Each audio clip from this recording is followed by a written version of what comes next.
Hello everyone, welcome to my YouTube channel. In today's video, we are going to look at how to use one-way ANOVA to test the null hypothesis of a given set of data. So for one-way ANOVA, it basically uses just one variable and it's used to test if there is a significant difference between the means of two given sets of data. So let's say you have these two sets of data, that is set A and set B, or it can be 3 or it can even be 4. Now, each of these have their average means or the variance. So, the hypothesis, the null one is to test if there is a significant difference between the average or the means of the given two sets of data. Now, we are going to learn how you can use Excel to derive or calculate the various parameters you need to predict the null hypothesis of a given data. So, let's say if we have this data, now the main use of the ANOVA is to basically test the null hypothesis and not the alternate. So for this case data, the null hypothesis is going to be that there is no significant difference between the average or the means of the two set of data. So the mean of this data, that is the data in column A and that in column B, that is this column A and B, and the C, that is the null hypothesis. Then for the alternate, since we have just two set of data, we are going to say that there is a significant difference between the set of data. If we have 3 sets or 4 sets, you are going to say that at least one of the mean is going to be different for the alternate hypothesis. So let's see how we can use the Microsoft Excel to find the various parameters you need to predict or to either to accept or fail to or reject the null hypothesis. Now we have this set of variables A and B with their corresponding data. So if you have the data in an Excel and you want to use one-way ANOVA to manipulate data, the first thing is you are going to go to the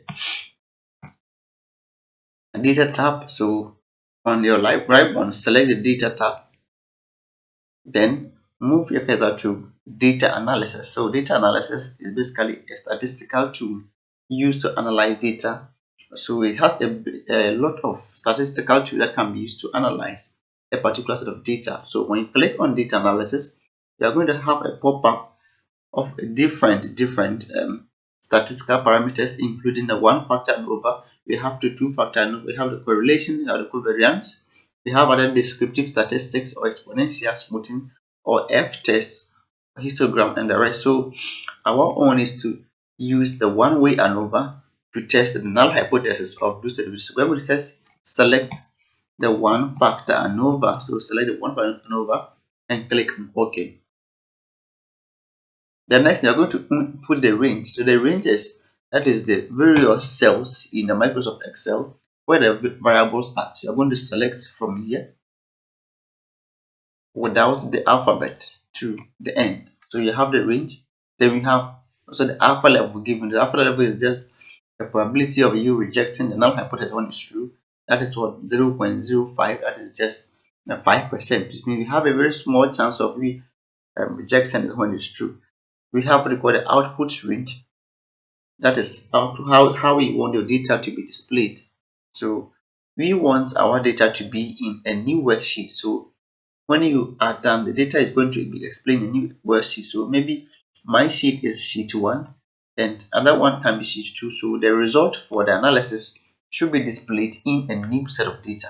So if I click on this, everything is set. I'm going to click on OK. Now I have my result for the ANOVA. The first table is a summary of the analysis, and the second one is a proper ANOVA result. So this is one factor ANOVA result for my set of data, which has been displayed in a sheet that has a name sheet 5.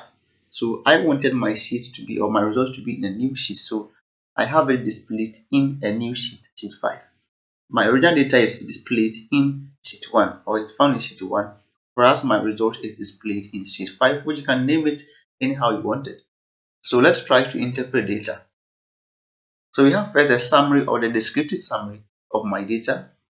I have that's the column. So the column 1 in this case becomes the A column. Then the column 2 becomes the B column. So the count is the number of observations in each column. So when I take the first one, I have 1, 2, 3, 4, 6. So each of the columns have 6 observations. So that is it. Now the column A has a sum of 21, whereas column B has a sum of 22.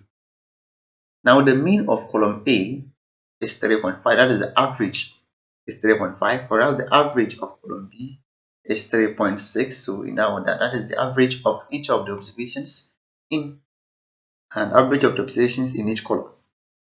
We have the variance, which is just a measure of how the values deviate, or let's say vary from the mean. That is the variance, where the square of that gives the standard deviation. So this is the variance of the column A, and that is the column B. Now let's try to understand the ANOVA result proper. So we have first, this is an ANOVA table. We have the source of data, also the variation which occurs within my given set of data. The variations can be between groups or within groups. Now we have the SS. This SS stands for the sum of squares. So the sum of square for between groups, you say it is 0.083 in that order. Then you have what we call the sum of squares within a group. That is 8.833 in that order. Now when you add these two values, giving the total sum of square, which is 8.9166. We also have what we call the degree of freedom within group. Now the degree of freedom between groups is given by the number of groups minus 1. So I have two groups, so 2 minus 1 gives me 1. Then I have degrees of freedom between groups, that is the number of observations minus the number of groups. So if I take my table, I have 12 different observations, then minus the number of groups becomes 12 minus 2, which is what? 10. Now I have the mean square. The mean square is basically the same as the variance. The variance, which is just the sum of square of each of the sources divided by its degree of freedom. So if I want the mean square for between groups, I will divide the sum of square between groups by the degrees of freedom, which is 0.083 divided by 1, which is the same value. If I want the mean square or the variance within a group, it is going to be 8.833 divided by 10, that gives me 0.883. So the mean square is just the ratio of the sum of squares to the degrees of freedom. Now we have what we call the F statistic value. The F statistic value. The F statistic value is just the ratio of the mean square between group to the mean square within group. So if I have 0.083 divided by 0.8833, that gives me the F statistics. This value is what I'm going to compare to the F critical. Now this F critical value is found on the F distribution table, where we use the degree of freedom between a group as the numerator, then the within group as the denominator. So these two fractions will give me the F critical from the F distribution table. Now the next thing to do is you're going to compare the F value to the F critical.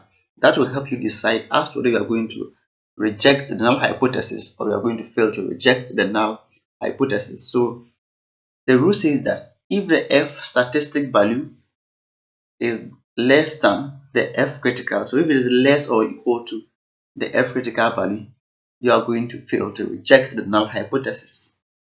That means that there is a significant difference between the means of the two. So with my data here, the F statistic is less than the F critical. That means that I'm going to fail to reject the null hypothesis. So I will fail to reject the null hypothesis. That means that the null hypothesis is true. In other words, there is no significant difference between the two means, or the means of the two given set of data are basically the same. So that's how to interpret the ANOVA result for a given set of data. If you have 2 columns, 3 columns, or you more than 3 columns, you can use the Excel to manipulate and analyze your data. Thanks for watching. Don't forget to subscribe to watching so you can receive every update from this channel. Thank you.